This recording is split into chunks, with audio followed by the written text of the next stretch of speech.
Tonight on CTV News at 11:30. New genetic technology solves a 50-year-old cold case in North Bay. That is what we hope that all our families of missing people, who I truly feel for, take out of this, is that there is hope. Providing closure for one family. Plus, as crews suppress fires in the north, another fight is brewing. I support a full and independent inquiry to Ontario's response to the wildfires that devastated our homelands. First Nations chiefs speak out about the response. And property previously meant for a heart hub in Timmins is sold. What will become of the former Ramada Inn? CTV News at 11:30 with Ian Campbell and Tony Rima with weather. Good evening. Thanks for joining us. Ian is off. After 5 decades of uncertainty, tonight there's closure. North Bay Police have solved a 50-year-old cold case with help from new forensic technology. CTV's Eric Tashner has the details. It was here in June 51 years ago where this human skull was found lying in a swampy area behind the former Beaumark missile base by summer students working with the Ministry of the Environment. Police conducted a vast search for other remains but did not find any.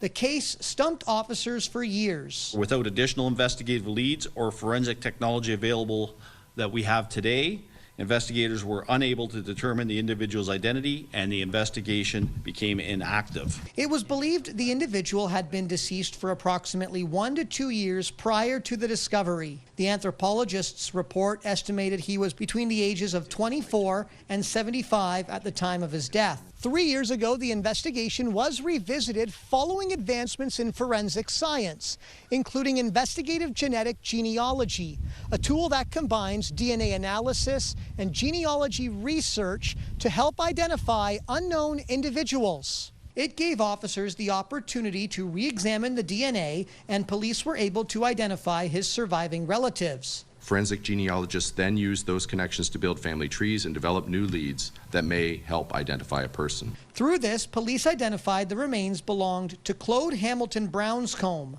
a First World War veteran who was born in 1896 in Uxbridge. Military medical records placed him in Toronto in 1917 at 22 years of age and described him as being 5 feet 2 inches tall, blue eyes and brown hair. He lived in Timmins in the late 1920s, and he was on voting records in 1949 and 1957. He worked at the McIntyre mine and participated in community activities, including local bowling leagues. Police interviewed surviving family members who provided DNA, a great-niece and a great-nephew, who recalled Brownscombe lived a quiet Northern Ontario cabin life. Officers say there are not enough remains to determine the cause of death, but don't suspect foul play.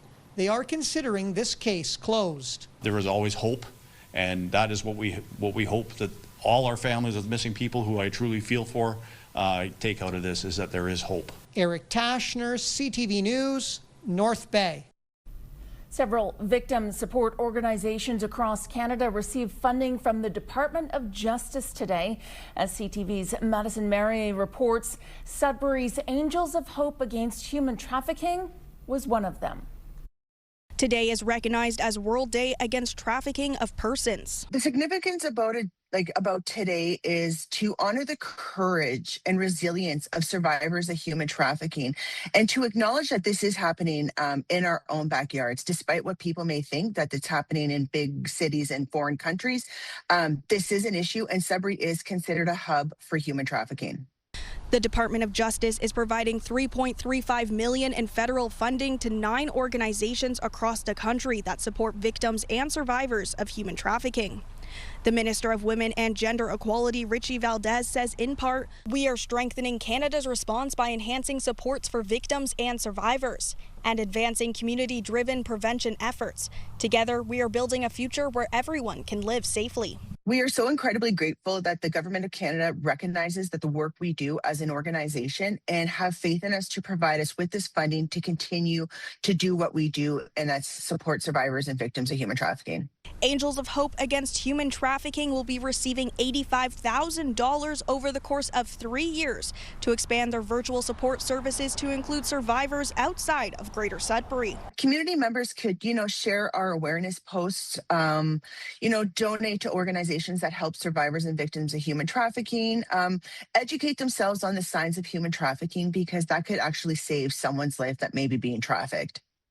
Scarpolini says some indicators of individuals being trafficked include not personally holding their documentation, not having control over their finances, and being improperly dressed for the weather. Madison Marier, CTV News, Sudbury. The province provided another update today on the wildfire situation in Northern Ontario. They say there are currently 159 active fires, with 30 considered out of control. Over the past 2 weeks, 80 fires have been extinguished. The Minister of Natural Resources says while the situation appears to be improving, there is still a long way to go. Crews from around the country are now supporting Ontario firefighters. Personnel and aircraft from Alberta, Newfoundland, New Brunswick, and the Yukon, as well as amazing work. And earlier this week, crews from Prince Edward Island, as well as over 100 firefighters from Mexico, arrived in the Northwest. These firefighters from Mexico are highly trained and have worked alongside our crews in Ontario before. We also have field officers on the ground in those locations helping the communities. The wraparound supports that are available, I've mentioned before, outside of just looking at hotel space, is what is the healthcare capacity of the region that we're looking at having host cities. The New Democrats are still critical of the government's handling of the wildfires in northwestern Ontario, where several communities have faced devastating losses. The NDP hosted a news conference this afternoon with several First Nation chiefs saying there are not enough resources, and those resources are too far away from areas routinely affected by wildfires. Today, I heard the ministers indicate that they have invested $150 million. And clearly this is not enough, as they're getting additional resources from other countries, in particular Mexico. So clearly we're not investing enough. In 2024, the base budget of 2024 was $135 million. They actually spent $170 million approximately. So clearly it's still not enough. Reactionary. We need to be recognized, respected, and incorporated into how forests are managed. Indigenous communities must be partners in decisions that affect our territories, not observers waiting for decisions to be made elsewhere. Like many of my fellow First Nation chiefs, I support a full and independent inquiry to Ontario's response to the wildfires that devastated our homelands. Minister Mike Harris's office says 170 new permanent fire personnel positions have been added, and higher compensation has been given to critical staff like firefighters and pilots. They also added the MNR will hold an after-action review on wildfire response, as they do every year. A potential strike by Canada's second largest airline is looming over travel plans for thousands of Canadians ahead of what, for many, is a long weekend. WestJet flight attendants have issued a strike notice with a possible strike or lockout coming as early as Sunday. The union says unpaid work remains one of the major issues. WestJet passengers are keeping a close eye on the situation. I think it'll be okay. I'm not going to stress about it. I'm hoping that WestJet will work with, the airline stewardess. They do deserve to be paid for the work that they are doing. I think that is very important. WestJet and the Flight Attendants Union have agreed on a plan to wind down operations in the event of a labor disruption. Some flights could be grounded starting tomorrow unless the two sides can reach an agreement. Now, meanwhile, there are some key travel tips that people who've booked with WestJet should know about. Should that strike happen? Here's CTV's Allison Bamford. The whole time been thinking about the what ifs. The Mescal family is flying to Ontario, where they were supposed to meet up with their daughter, who's flying in from Montreal. We had sort of alternative plans designed and thought through just in case there is a strike, and so with the news today we've decided to sort of go with that plan. To avoid any possible flight disruptions, they cancelled their daughter's flight and instead will drive to pick her up. WestJet is offering free cancellations and one-time changes to all passengers booked between today and August 4th to limit potential strike impacts. If they are able to move their dates, it's best to do so, just in case the strike does happen. It just makes it easier for the clients and for WestJet. Gabor Lukács, president of Air Passenger Rights, recommends travelers stay put until WestJet cancels their flight. Once they cancel your flight, you have far more rights. If WestJet cancels flights, they're required to book passengers on the next available flight, including competitor airlines, or they must provide a refund. It's the passenger's choice. If these cancellations happened preemptively before the strike, Lukács says passengers are entitled to even more. They have to provide you meals and accommodation and a lump sum $1,000 compensation, up to $1,000. The Saskatoon airport encourages passengers flying with WestJet over the next few days to reach out directly to the airline if they require assistance. The airport says they do have plans in place to limit any potential disruption. Allison Bamford, CTV News, Saskatoon. Time now for a short break here on CTV News. Coming up, Tony will have your full weather forecast. But for now, let's take a look at the current conditions. We do have a risk of thunderstorms in the western side of the broadcast region. Sault Ste. Marie, Wawa, and Chapleau. Comfortable temperatures for the rest of the region, though. 16 in North Bay, 21 for Sudbury. Back after the break.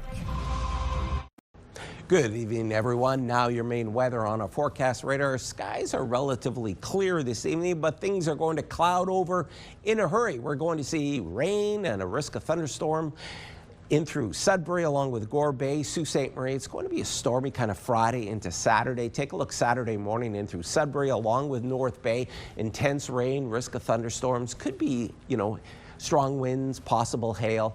And then the system kind of moves out, but it's going to be a wet Saturday. On Sunday, though, much nicer. Let's take a look at your forecast now, starting with Sudbury Nickel Belt. Tomorrow, well, sun and cloud, a chance of some rain and risk of thunderstorms. 28 should be about 25 as a daytime high this time of year. Saturday looks pretty good, and Sunday, well, cloudy, but Monday, heck, you could go to the beach and maybe sit in a beach chair like that. That looks great, doesn't it? Plenty of sunshine, except for Wednesday, it's back to the rain, and Thursday, mix of sun and cloud. Heading on over now to Sault Ste. Marie. Algoma tomorrow, sun, cloud, chance of some showers and a risk of thunderstorms, slightly above seasonal temperatures. Saturday, bit of a cool down. Still the rain's going to persist. Sunday, beautiful conditions. On Monday, holiday Monday, why not have a barbecue? It looks great to do that. And also Tuesday looks pretty nice. Wednesday, we start to see a few more clouds, a chance of rain. Thursday, 25, should be 24. So 1 degree warmer than normal. In through Timmins, Cochrane, Kapuskasing, unsettled day tomorrow. Temperature still on the warm side. Saturday starts to cool off, but we still have to deal with that rain. Sunday looks beautiful. Monday, the holiday, 26. Gets even warmer. Tuesday, Wednesday, again, you have to deal with that rain. Unsettled conditions. Thursday, 26. For Timiskaming Shores and Kirkland Lake tomorrow, sun, cloud, chance of showers and a risk of thunderstorms. 29 with the humidity. It'll feel more like 32, 33 degrees Celsius. Saturday, bit of a cool down. Rain is still going to stick around. Monday, we get that clearing. And look at the sunshine. Great day to barbecue. 26, 27 on Tuesday. Wednesday, a chance of rain, and that spills over into Thursday. And finally, folks, your 7-day weather forecast for North Bay, West Nipissing. Tomorrow, sun, cloud, and a risk of thunderstorms. On the warm side, things cool off a little bit, but the rain is going to stick around. Still overcast on Sunday. Holiday Monday might be a great day to head to the beach. take a dip in the lake or river. 26 degrees, same temperature on Tuesday. Wednesday, a little bit more unsettled, but Thursday, a mix of sun and cloud. Angela Gemmill, it's back over to you. Thanks so much, Tony. A well-known and previously debated piece of property in Timmins has officially sold. The Cochrane District Services Board says it sold the property at 1800 Riverside Drive for $13.8 million. The former Ramada Inn will be repurposed as a hotel by the new owners. The property was purchased by the board in 2024 to develop into a heart hub for homelessness, addictions, recovery, and treatment. But provincial funding never materialized. The venture wasn't a complete loss, however. So we did realize an overall profit over the life of the project of approximately $2.9 million. I say approximately because there are still some unrealized revenues and some unbooked expenses still to come, but nothing of material nature. For now, it will be put in reserve. The hotel space was most recently used by evacuees from Kishechewan First Nation who were forced from their homes earlier this year because of water issues. Federal funding aimed at bolstering food security and fire safety on the North Shore has been delivered to Mississauga First Nation. Sault Ste. Marie Algoma MP Terry Sheehan made the announcement yesterday. More than $612,000 will fund 3 Indigenous-led projects in the area, with half of the funding being used to explore how Indigenous-led fire stewardship contributes to food sovereignty and forestry management. Funding will also be used to develop a strategic plan for sustainable forest management within the Mississauga First Nation and a new hydroponic farm. Science North is getting support from the province to support Indigenous learning in Sudbury. The province is providing $650,000 to establish a new water ecosystem exhibit called Woven by Water. It will focus on Indigenous teachings while creating an interactive learn and play installation. Woven by Water will include a climbing structure, a simulation of a heron's perspective in the wetlands, and harvesting and cultural activities. Algoma Steel has posted another tough financial quarter. The Sioux steelmaker reported a $96 million second quarter loss as 50% U.S. tariffs continue to impact Algoma Steel's bottom line. In a news release, Algoma Steel says the tariffs fundamentally altered and permanently disrupted the company's historical cross-border business model. The silver lining, according to the company, is record steel plate sales for the second consecutive quarter. With the municipal elections fast approaching, one long-serving North Bay councillor says he will not run for re-election. In a public letter to the community, Mac Bain says after 23 years on City Council, he will not seek re-election. Bain thanked residents, his fellow councillors, and his family for their support over the years. He says while he is stepping back from council, he will remain a councillor until his current term ends and will continue to serve as executive director of the Federation of Northern Ontario Mayors. Bain says he's grateful for being allowed to serve this long on council, calling it one of the greatest honors of his life. Officials with Kids Help Phones say they've noticed an increase in the number of young people reaching out after hours. The number of teens and youth texting for help overnight has increased by 24% compared to the same time last year. They are so vulnerable because they're the ones that are faced with the least amount of control in an economy, in geopolitical environments and war, where they have the least control and the most worries about what their future. And that is where it's driving a sense of hopelessness and that depression. The service is available to those needing help 24 hours a day, 7 days a week. Still ahead tonight on CTV News. An all-female golf tournament tees off for charity in Sudbury. A story now that speaks to the importance of early detection with a particular focus on First Nation health. A 39-year-old Indigenous woman with colon cancer is on a mission to raise awareness after she says her symptoms were largely ignored by medical professionals. CTV's Abigail Beeman shares her story. After 2 days, a nurse comes and disconnects the bag from me. Jillian Niles shows us the realities of chemotherapy, part of a determined quest to prevent others from sitting in this hospital bed. Numerous doctor's appointments saying, like, listen, there's something wrong. I don't feel good. And I'm having trouble going to the washroom. It's irregular.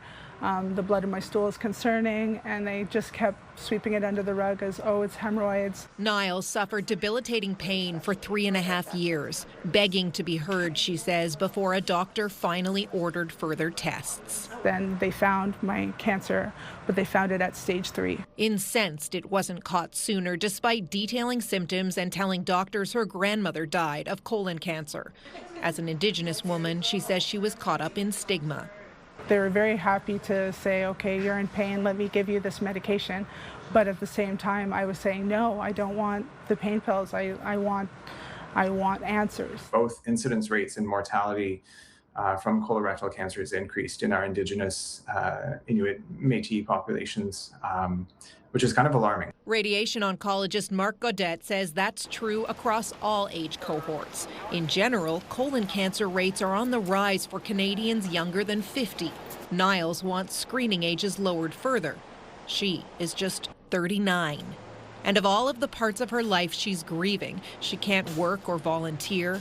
The hardest is being less hands-on with her 3-year-old son, Jack. It's very unfair because I want to be the best mom I can be in the world. So hopefully I'll make that up to him next year and for the rest of his life. In the meantime, she's grateful for family, including her twin sister. I believe in you. Okay, good. And the help of nurse Diego Caesar with the Ottawa Hospital's Indigenous Cancer Program. A later diagnosis, having to go through multiple avenues to get an answer, feeling unheard. I think that is a really common theme for everybody who's going through healthcare right now, but especially Indigenous people. Niles hopes sharing her story will encourage others to self-advocate. I want to really spread that awareness with everybody that you have the power to ask for help.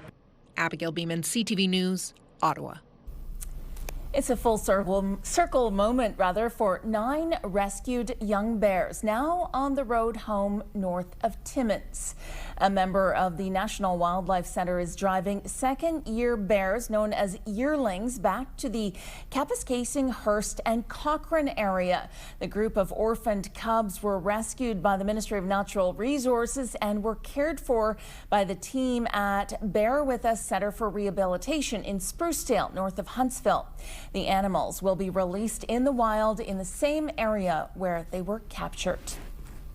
A special swim challenge took place in North Bay for a good cause. The 11th annual Tour de Trout took place last night, raising over $18,000 for local youth swim programs. Organizers say community spirit was on full display as over 100 participants took part in the program, including the winter boot camp at the YMCA and the Tour de Trout Open Water Swim Series.